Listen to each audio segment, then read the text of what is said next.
The Little Seed's Dream. In a vast garden, a little seed named Sammy dreamed of growing into a beautiful flower.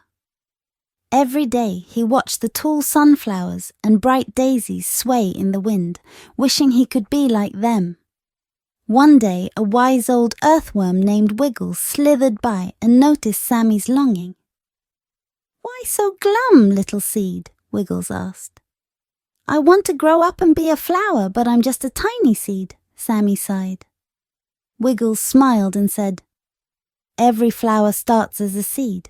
You just need to be patient and believe in yourself."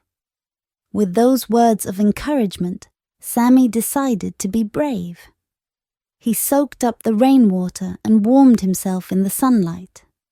Day by day, he pushed through the soil until one sunny morning he finally broke free. Sammy had transformed into a stunning flower with bright petals that danced in the breeze. "I did it!" he exclaimed. "Thank you, Wiggles!" And from that day on, Sammy bloomed beautifully, knowing that every dream begins with a little seed of hope.